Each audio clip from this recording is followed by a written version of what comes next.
Welcome to Schmitt Tonight. Today, Joe Biden's son, the bagman for Joe's multi-million-dollar influence peddling operation that has brought in tens of millions of dollars, was found guilty on gun charges in the state of Delaware. Hunter Biden was reportedly all smiles after the verdict was read, not a care in the world. Of course, Daddy is POTUS. Here he was leaving and smiling, holding hands with his stepmother, a true indication of just how phony this family is. Those two hate each other, and we know that.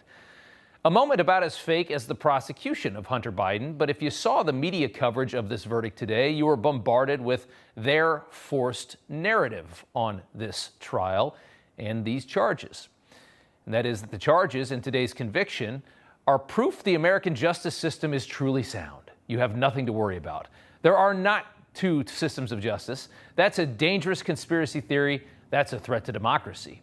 And of course, what this means is that the slew of felony charges Donald Trump has been convicted of and still faces are in no way political. We have learned that he has been found guilty on all 3 counts. You have a president of the United States who is living embodiment of the rule of law. You have a president who doesn't interfere, doesn't pardon his friends, doesn't lambast the rule of law. Yeah.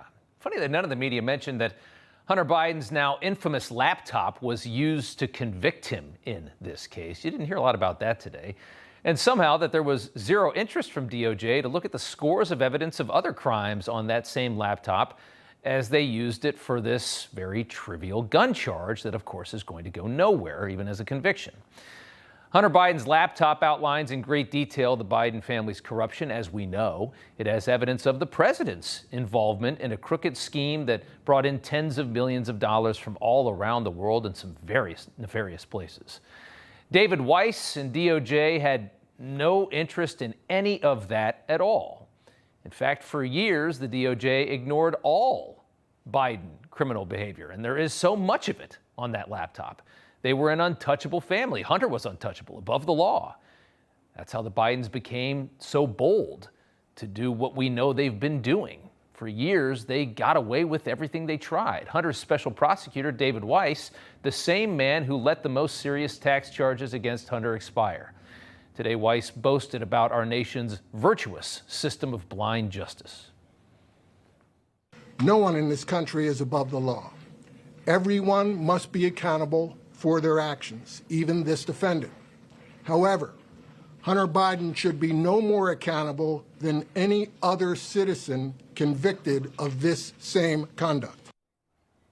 Now, Joe Biden has stated he will not pardon Hunter, but of course he can go back on that on November 6th. No matter who wins the election, he's done running after that day. So that statement doesn't mean anything. Today we learned Hunter will not be sentenced until likely October, and likely plans to appeal, which means he's never going to serve a day before he's undoubtedly pardoned or his sentence is commuted. David Weiss today thanked Merrick Garland for allowing this case to go forward.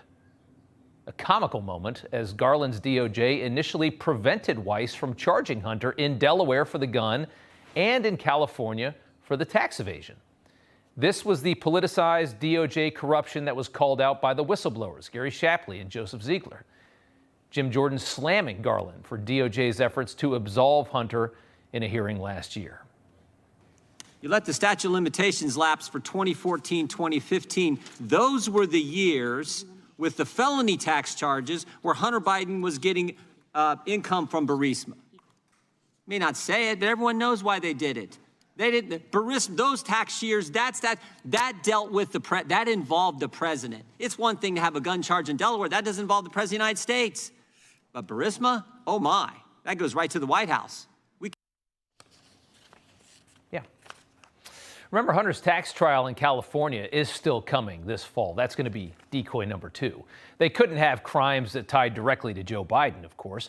Hunter's payments from Burisma, all that money the Bidens received in exchange for Joe getting rid of that pesky Ukrainian prosecutor general. GOP House committees have already proven with indisputable evidence that Joe Biden and his family have brought in tens of millions of dollars. Joe Biden has personally met with nearly every single foreign national that has funneled all of that money to the Biden family. And everybody in the family gets paid, except Joe, of course. And Hunter and Jim Biden have lied many times. This has all been indisputably proven at this point. Today was merely a distraction. It should be very obvious to you, a ploy to protect the Biden family from the really serious stuff. Here's a gun charge. You're never going to end up in jail because Dad's president.